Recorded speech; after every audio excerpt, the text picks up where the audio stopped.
नमस्कार दोस्तों, आप सभी का मेरे YouTube चैनल पे स्वागत है। I hope you are doing well. So today our topic is acid base balance. जो ये चैप्टर है, इस चैप्टर से 3-4 क्वेश्चंस ऐसे बनते हैं जो कि हर एक एग्ज़ाम में आते हैं। वो चाहे फिजियोथेरेपिस्ट हो, चाहे ऑक्यूपेशन हो, चाहे रेडियोलॉजी हो, और चाहे नर्सिंग हो, और मेडिकल का कोई भी एग्ज़ाम हो, और अदर जितने भी पैरामेडिकल एग्ज़ाम हैं, सब में ये क्वेश्चंस आपको देखने को ज़रूर मिलेगा। तो ये चैप्टर जो है ये आपके लिए इम्पोर्टेंट है। चलो देख लेते हैं कि क्या क्या इम्पोर्टेंट है और क्या क्या पेपर में पहले आया हुआ है और आने के अब क्या चांसेस हैं। तो स्टार्ट कर लेते हैं। The acid base balance is very important for homeostasis of the body. देखो, इससे पहले जो इससे लास्ट वाली जो वीडियो थी होम्योस्टेसिस, तो होम्योस्टेसिस का मीन्स क्या था? Control internal environment. Control internal environment का मतलब क्या है कि बॉडी के अंदर कोई भी कन्वर्जन हो रही है, इंक्रीज डिक्रीज हो रहा है, ज़्यादा कोई केमिकल इंक्रीज हो रहा है तो वो डिक्रीज कर दिया, जो डिक्रीज है वो इंक्रीज हो गया। तो इंटरनल जो ऑर्गन्स हैं हमारी, जो बॉडी है, उसका अंदर का जो इन्वायरमेंट है उसको कंट्रोल करके रखना वो कौन करता है? वो होम्योस्टेसिस करता है। ठीक है। उसमें एक मेन फैक्टर है एसिड बेस बैलेंस। तो and almost all the physiological activity depend upon the acid base status of the body. Acids are constantly produce in the body. अब ये कह रहा है आपको कि जो एसिड है वो कॉन्स्टेंटली प्रोड्यूस होता है बॉडी के अंदर। The acid production is balance by production of base. जो ये एसिड है, एसिड की जो प्रोडक्शन है ये बैलेंस कब होगी? जब किसके द्वारा होगी? Production of base. So that acid base status of the body is maintain. Acid क्या है? एक प्रोटॉन डोनर है, और बेस क्या है? एक प्रोटॉन एक्सेप्टर है। प्रोटॉन डोनर और प्रोटॉन एक्सेप्टर देख लेते हैं कि liberate hydrogen ion and accept hydrogen ion. ये जो एसिड है ये क्या कर देता है? हाइड्रोजन आयन को यहाँ पे हाइड्रोजन आयन डिक्रीज हो जाता है, और base is the proton acceptor. Means यहाँ हाइड्रोजन आयन एक्सेप्ट हो जाता है। मीन्स यहाँ डिक्रीज हाइड्रोजन आयन और इंक्रीज हाइड्रोजन आयन। हर एग्ज़ाम में आपको एक क्वेश्चन यहाँ पे ये देखने को मिलेगा कि पीएच ऑफ द बॉडी। ठीक है। कॉन्स्टेंटेड pH of body 7.4, question number 1। ये क्वेश्चन बार बार पूछ लेते हैं, इजी क्वेश्चन में पूछ लेते हैं इसको। अब देख लेते हैं हाइड्रोजन आयन। अब पीएच जो है हमारा बॉडी का पीएच, तो उस पीएच को हम कैसे कैलकुलेट करते हैं? इसका फॉर्मूला ये नर्सिंग एग्ज़ाम में आया हुआ है पहले, प्रीवियस पेपर में, क्वेश्चन नंबर 2। तो पीएच का फॉर्मूला याद कर लो, log 1 बाय हाइड्रोजन आयन।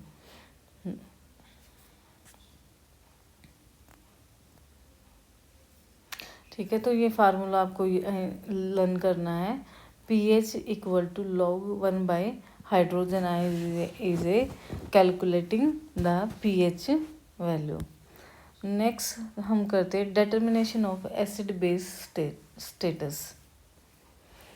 तो इसमें डिटर्मिनेशन कैसे करेंगे एसिड बेस के स्टेटस को? It is difficult to determine the acid base status in the extracellular fluid by direct method. So indirect method is followed by using। वैसे तो देखो इसका जो स्टेटस है वो डायरेक्ट मेथड से किया जाता है, पर जो इनडायरेक्ट मेथड है वो कौन सा मेथड है?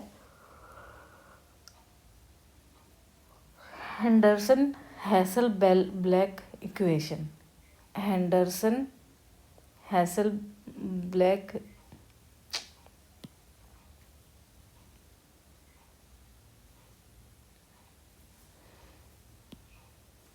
हैंडरसन हैसल ब्लैक इक्वेशन ब्लैच। क्वेश्चन नंबर सेकंड, ये ना MBBS स्टूडेंट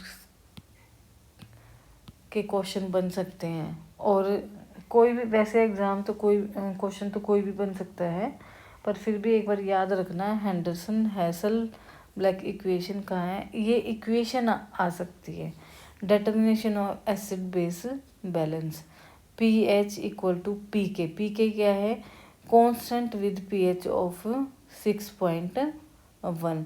pK का मीन्स है कि जो pH है वो कांस्टेंट रहेगा, कितना 6.1 प्लस लोग कार्बोनेट आयंस एंड CO2। ये फॉर्मूला आप लर्न कर लो,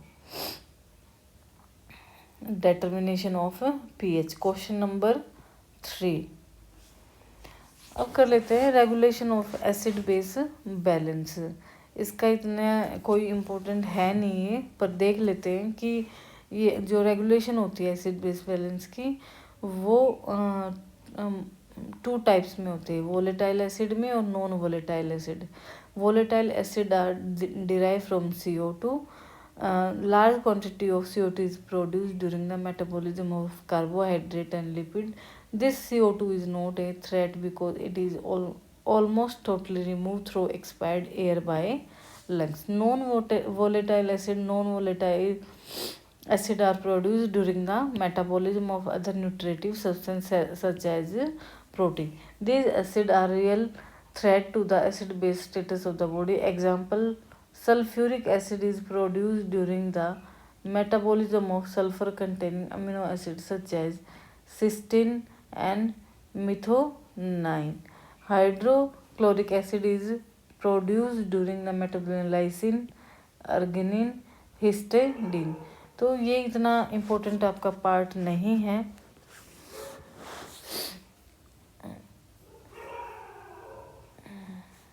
और regulation of acid base balance bye acid base buffer system, ये भी आपका इतना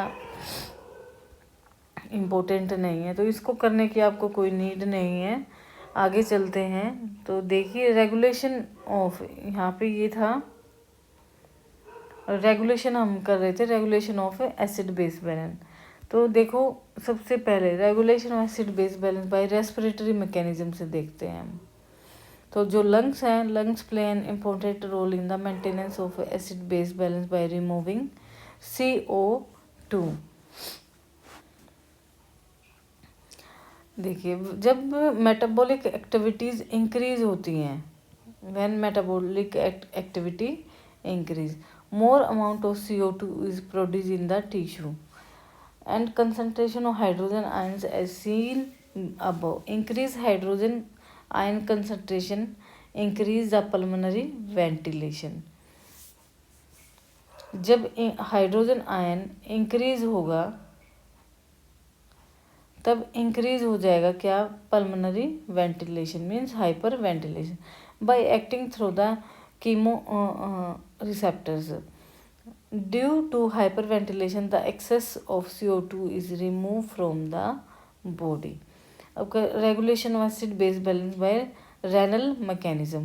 Kidney maintain the acid base balance of the body, secretion of hydrogen ion and by retention of bicarbonate. तो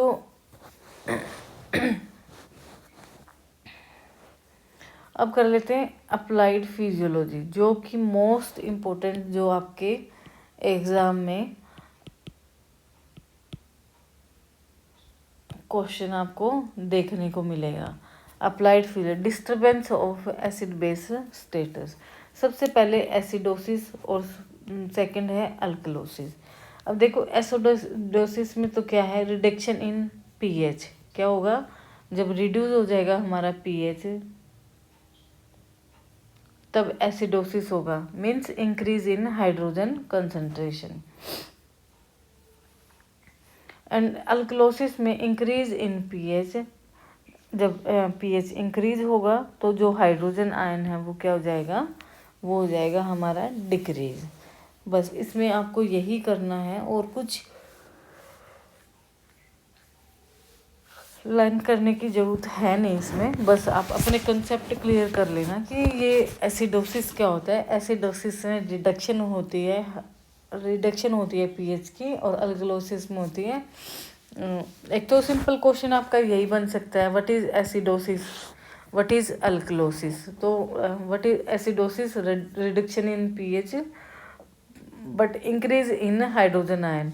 alkalosis increase in pH तो decrease in hydrogen ion. तो 4 types की disturbances हैं, respiratory acidosis, respiratory alkalosis, metabolic acidosis and metabolic alkalosis. तो respiratory देख लेते हैं, question number 6 बनेगा आपका। Respiratory acidosis is the acidosis that is caused by alveolar hypoventilation. During hypoventilation, the lungs fail to expel CO2 which is produced in the tissue. CO2 is major and product of oxidation carbohydrate and protein and fat. तो ये इस तरह आपको इसकी ये बाद में जो है ड्यूरिंग हाइपोवेंटिलेशन ये लर्न करने की नीड नहीं है। बस आपको ये पता होना चाहिए कि एसिडोसिस क्या है, अल्कलोसिस क्या है, रेस्पिरेटरी एसिडोसिस में क्या हो जाता है, और जो रेस्पिरेटरी एसिडोसिस है वो कौन कौन सी डिजीज़ में होता है, ये आपको लर्न करने की ज़रूरत है।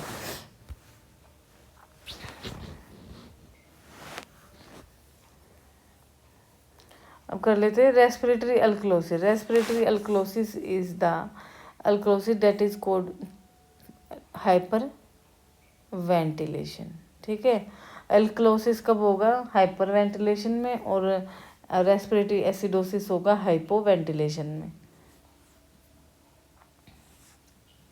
अब यहाँ देख लेते हैं, इसका कारण देख लेते हैं। देखो बायोकेमिकल चेंजेस देखते हैं एसिडोसिस में और अल्कलोसिस में। देखो एसिडोसिस में क्या हो जाता है, इसके ना आप ना नोट्स बना लो बेशक से ही देख के, कि एसिडोसिस रेस्पिरेटरी एसिडोसिस में जो हाइड्रोजन आयन है वो क्या हो रहा है, इंक्रीज हो रहा है। पीएच क्या हो रहा है, डिक्रीज हो रहा है। पार्शियल कार्बन डाइऑक्साइड इंक्रीज हो रही है, बाइकार्बोनेट इंक्रीज हो रहा है। किसमें, रेस्पिरेटरी एसिडोसिस में।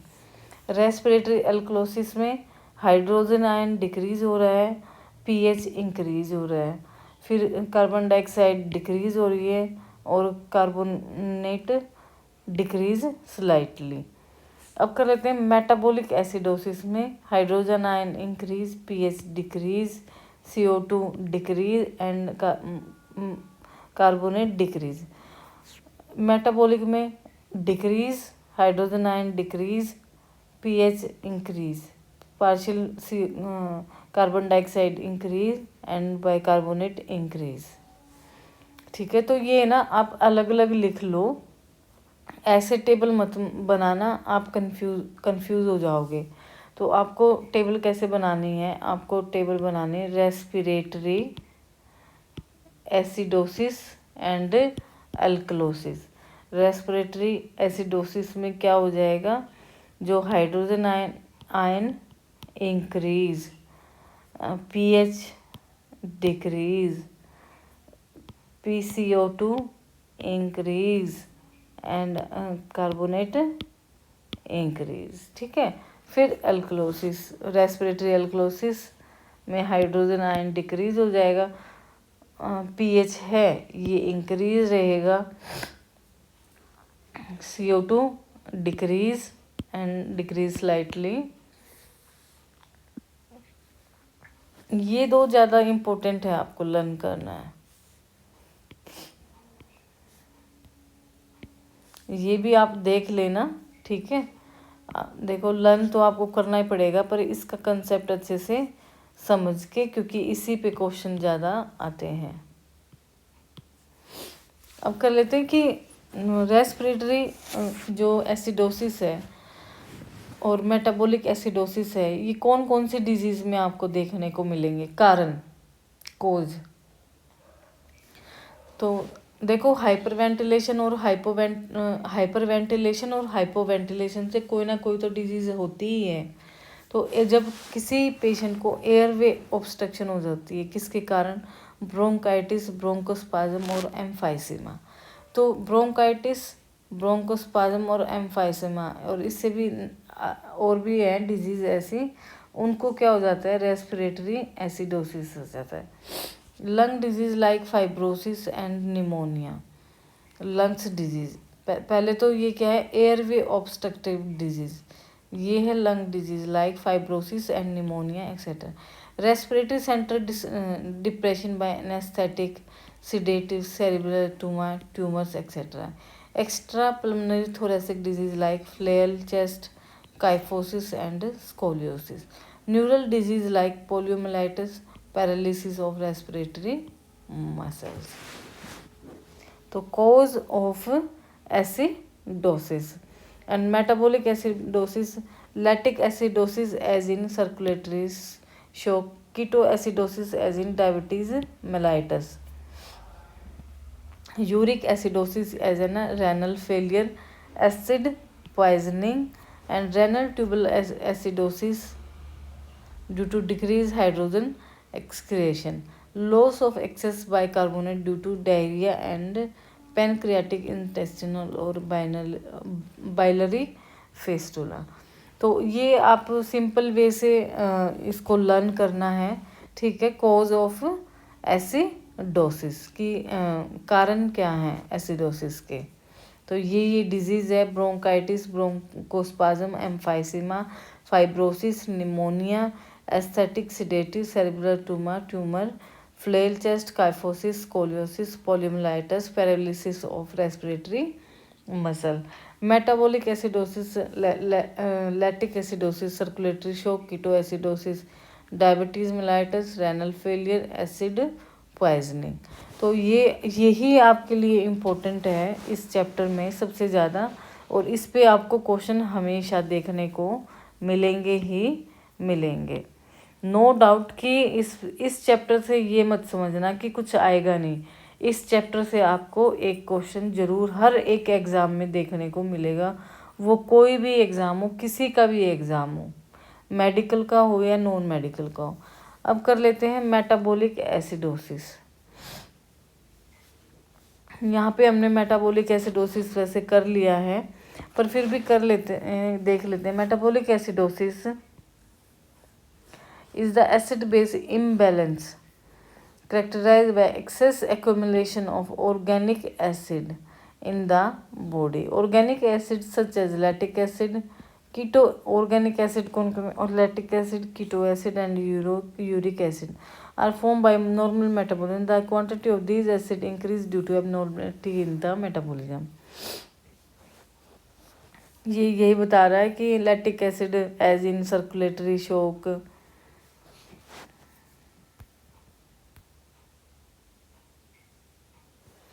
अभी तो हम एसिडोसिस कर रहे थे, अब करते हैं हम respiratory alkalosis. Respiratory alkalosis, respiratory alkalosis में क्या होगा? इंक्रीज पीएच और डिक्रीज हाइड्रोजन आयन, ठीक है, यही था ना अल्कलोसिस में। और एसिडोसिस में क्या था? Decrease pH, increase hydrogen ion. सबसे पहले तो मेन तो आपको यही लर्न करना है कि एसिडोसिस और अल्कलोसिस क्या है। तो रेस्पिरेटरी अल्कलोसिस में hypoxia is as an high altitude, severe anaemia and pulmonary disease like oedema and embolism. Increase respiratory drive due to cerebral disturbance, voluntary hyperventilation and psychological and emotional trauma. Metabolic alkalosis में vomiting and congenital diarrhea, endocrine disorders such as Cushing syndrome and Cohen's syndrome, and diuretic therapy. तो ये है आपका cause of alkalosis. Alkalosis के कारण क्या हैं, ये कारण है। देखो hypoxia as in high altitude, मैं आपको आज थोड़ी एक नॉलेज की बात बता देती हूँ कि जैसे कोई माउंटेन्स पे जाता है, हिल स्टेशन पे जाता है, पहाड़ों पे, ठीक है। ये मान लो कि यहाँ से शुरू किया हरिद्वार से ऋषिकेश, और जैसे जैसे जैसे जैसे पर्सन है कोई भी, वो हाइट पे जा रहा है, तो वो जैसे जैसे हाइट पे जाएगा, जो पहाड़ों में रहते हैं लोग जो जाएंगे, ठीक है, जो जा रहा है उसका धीरे धीरे धीरे धीरे जो HB लेवल है, HB, ठीक है, ये पर्सन है, उसका जो HB लेवल है वो क्या हो जाएगा, वो इंक्रीज हो जाएगा। कैसे? क्योंकि हाइपोक्सिया के कारण जो RBC सेल हैं वो बहुत ज़्यादा प्रोड्यूस हो जाएंगे, और जब ज़्यादा प्रोड्यूस होंगे तो जो ऑक्सीजन की अमाउंट है, ऑक्सीजन की जो अमाउंट है वो ज़्यादा सेल्स को कम रह जाएगी। जैसे कि सेल्स तो ज़्यादा हो जाएंगे और ऑक्सीजन हमारी कम हो जाएंगी। पहाड़ों में अक्सर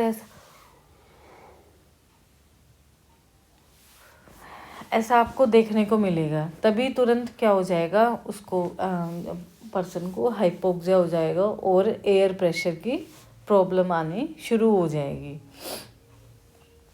अब करते हैं, ये ना ब्लड वाले चैप्टर में बिल्कुल अच्छे से और भी दिया हुआ है, तो ब्लड वाले चैप्टर से हम इसको और भी अच्छे से कवर करेंगे, इस टॉपिक को नहीं, सॉरी,